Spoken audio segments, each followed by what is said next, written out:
Hello, you wonderful people, and welcome to another episode of Super-Fanta-Fi. This being a show, we're talking about TV shows of the supernatural, fantasy, and/or science fictional genre. For today's episode, I'm going to talk about the season premiere of Midnight Texas. Okay, so break a few things down. Obviously, there's a whole situation with this new group called Crystal Desert being brought in. It's run by this dude named Kai, and which the actor who plays him, I've seen him in so many things. He's popped up in many different things.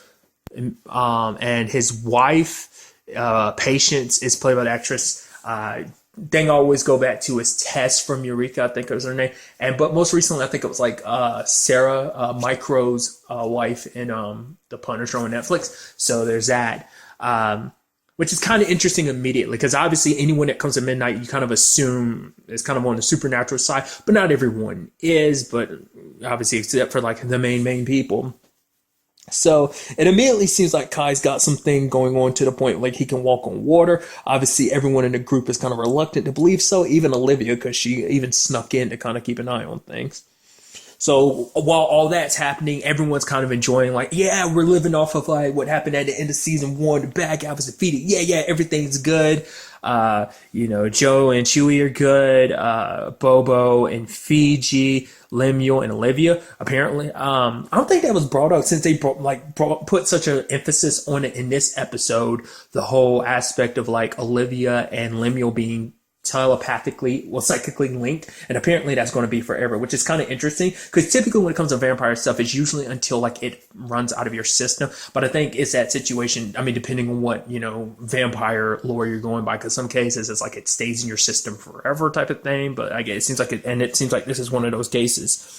So I'm curious to see whether anything else comes beyond that. For now, they're kind of enjoying it, but still, there's probably a downside to that too, kind of knowing how someone feels or just kind of being connected like that. I mean, because once again, we still don't know what the huge downfall is going to be for that. I mean, because obviously Manfred's going through his situation, but I'll get to that soon enough. But it makes you think maybe a similar thing is going to happen to Olivia and Lemuel in that regard. But we'll have to wait and see. But ultimately, the big thing for Manfred is the fact is that he's losing time. The black oozing stuff is happening again, and now he's kind of like, he's for one sleepwalking at night and losing himself, and then all of a sudden during the day he's getting these impulses to grab stuff to try and kill people, and he's trying to fight all this, and he's not telling anybody, because for him it's like, okay, everyone was a little untrustworthy of me before, but now I've worked to gain everybody's trust. I can't jeopardize that. Creek wants to get out of Midnight, but then again, when you think of everything that goes down with her dad and Connor and all that, it's kind of like, yeah, Midnight doesn't have the best, plus everything that's else going down, the supernatural and stuff, so she wanted to leave and wanted Manfred to go with her. So I think that's even more reason why he wanted things to kind of be normal, because it's like, if everything's okay with me, maybe she'll be more likely to be like, hey, you can come along. Like, I'm skip around and everything, but ultimately she leaves without him. But it makes you want, I think, and sadly, it would have never worked out. Just because, sadly, Manfred being who he is, like being connected to ghosts, she even says it herself, like, there's only so much she can take. And it's like, the fact of the matter is, who he is would have eventually led to him working with other ghosts. I don't know if she would have been okay with that. Maybe that's enough supernatural that I could handle. It's just kind of a package thing. It's not that big of a deal. I don't know. I thought it was kind of interesting that she ended up, when she got free, she's hitting him with the tire iron. She's like, I'm claustrophobic, you bastard. It hits him again. It's kind of interesting. I guess because at that time she was just thinking that Manfred was just kind of acting a little crazy, not really knowing the full circumstances behind it. But that whole thing about his grandma, was like, hey, oh my God, his grandma's back. That's so awesome. That's so awesome. It's like, I thought you moved over. But to say, yeah, I came back because the fact is I thought you were in trouble. I look better, don't I? I'm good. And just like the laughs and jokes between them and stuff like that. Him like getting drunk and running down the street naked so he would be locked up. So it's like, hey, no one have to worry about it. Everyone will be safe from me. Even leaning on his grandma, I'm like, oh, it's so sweet. And then like when it happens later on, and she's like, oh, maybe she just give in. I was like, oh, it's a hallucination. And then I was like, your grandma's been in hallucination. Of course she's not coming back. I was like, oh, that's a nice stinger, because it makes you think like, oh my God, his grandma's back. Yeah. But it's like, no, because his grandma's like the only person he really had for such a long time. And now she's come, like, he kind of had to deal with her being gone like the rest of like season 1, obviously. But now it's like, no, he didn't get her back. That was all part of the hallucination. because apparently the same situation happened to his uncle. I mean, it does make you wonder, is there a possibility of him ever doing this again and gaining control of it? Probably not, because it's probably something, yeah, I don't ever want that let that happen again. I love the conversation with his hallucinogen grandma, where it's kind of like, she's like, oh yeah, you tell me, oh, you mean ever since the demonic gangbang? He's like, can we not, it's not a gangbang. She's like, come on, you took 6 demons down your throat. He's like, please, can we change the conversation? That's like, I love that this is the conversation we're having. But the fact of the matter, because I was wondering, like, every time he was waking up, I was like, why is he, like, digging all this stuff up? It's like, oh, is he looking for something? Is he being drawn to something? It's like, no, he was literally digging graves for each one of his friends in Midnight.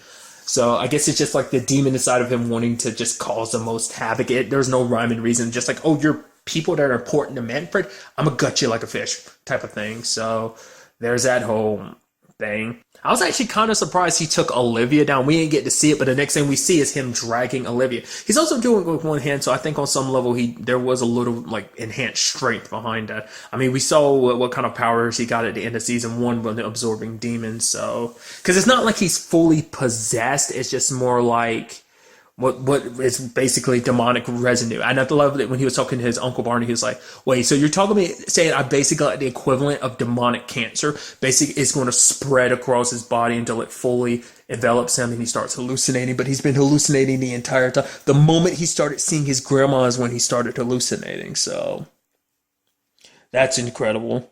And then the ultimate resolution was Kai was the one that ended up saving the day by... I love how there was kind of that pause of like he touches Manfred. It seems like Manfred's like kind of a little okay. I was like, okay, is that really it? It was just kind of a little tap and everything's fine. And it's like, nope. And then he explodes. It erupts from his mouth. It kind of reminds me of Outcast, you know? It's spewing out like a black liquid. And then like Kai coming over and sucking out the last of it. It's like, how does that not affect you? What is so different about you that you can absorb it without it being an issue? But Manfred, it was. Maybe because it is like the most of it was spewed out and he got out the last core. Like he kind of scraped out the little bit that could have been left to kind of, you know, eventually grow back, and he spat that out. Like, I'm just surprised that like we don't know 100% what his whole deal is. Because him and his wife, Patience kind of described it like, oh, they were on the road, but now they felt the energy of Midnight, and they decided, hey, we're going to be here. So that ultimately turns into the whole thing of like, obviously more and more people are getting drawn to Midnight because, I guess, because of everything dealt with in season 1. I mean, your main antagonist kind of being dealt with, and maybe that left a big rift that's kind of like drawing in super, like, because we see the whole thing with Fiji and Bobo at the end where it's like they're making out in front of his, in her place, and it's like the plants are dying and stuff. So it's like, is that connected to Kai, or is that something else all entirely? Like, I mean, it might be a situation where everything literally comes together to be one issue. Maybe not. I don't know. Because season 1 had a lot of people's situations kind of being not really just separate, have separate issues, and then like some like connected issues. So I'm curious to see what ends up happening in that regard. They did bring her up. The fact is Madonna is kind of on her cruise. Let's not forget she was kind of spying on Olivia for her dad. So that's definitely a storyline we got to be looking out for this season.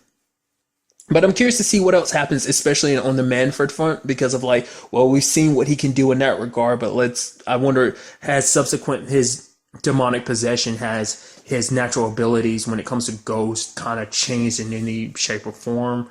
Have they gotten stronger, mutated into? I'm curious, like, what that's all about. Can't also forget the fact that Joe was jumped by a whole bunch of demons and got help from this demon hunter, Walker. I thought the moment he popped up, he might play into the whole Manfred thing of like him being the one to capture Manfred, or might try and kill Manfred. But apparently he's just a big fan of Joe, which is kind of interesting. It's like, you're a regular human, how would you even know about Joe? But then I guess it's like maybe reputation precedes him or something like that. I mean, I guess if you know about demons and stuff like that, you've looked up enough legends and stuff, read enough about all these different things. I also forgot to talk about this, and I thought it was kind of an interesting detail. When Lemuel went to go drain Manfred, like when he kind of drained him, he started spewing up because I guess all that like demonic residue kind of got caught in his system, and it kind of made him feel sick, you know? Not unless, no, how about to say, not unless that's a byproduct of the whole Olivia thing. It's like, no, no, no, because like she kind of snapped to it and he was fine. She was fine, so obviously he was fine, but it was more so like just what it did to his system. So, I mean, another side of things too that has to come up this season that was kind of talked about last season was Bobo's family.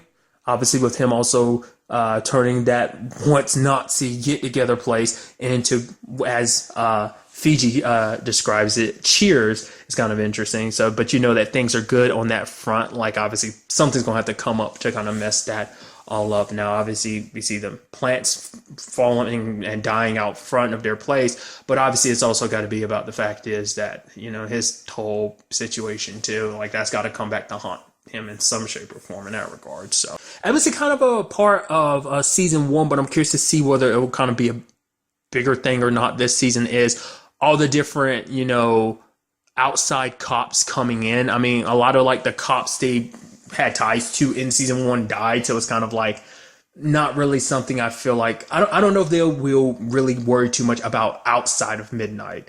You know, just kind of like leave midnight business to midnighters. So I'm also curious where we kind of get introduced to any more midnighters in that regard, or is it, or like any issues, or are they mainly just going to be outsiders? I mean, granted, we got Kai and Patience, but I'm curious, are like people who are already in the town, will we kind of get introduced to them more, or, you know, will there be just more newcomers like there kind of was in season one, just people, maybe one-off enemies that they deal with that find their way to midnight? I'm also curious, you know, what else Kai is capable of. Like, once again, like where his powers come from. Because we see at the end, like, there's the head that he's kind of like, okay, I'm going to get revenge for you. So that's why he's come to midnight. What all that ends up being about to him. Like I said, what else he is capable of. As we saw, he could apparently walk on water, plus do what he did. So is that like some holy divine powers or what? Because it seemed like when he was talking to the painting, when Olivia caught him, it was almost kind of like, I forgot what it was he said exactly.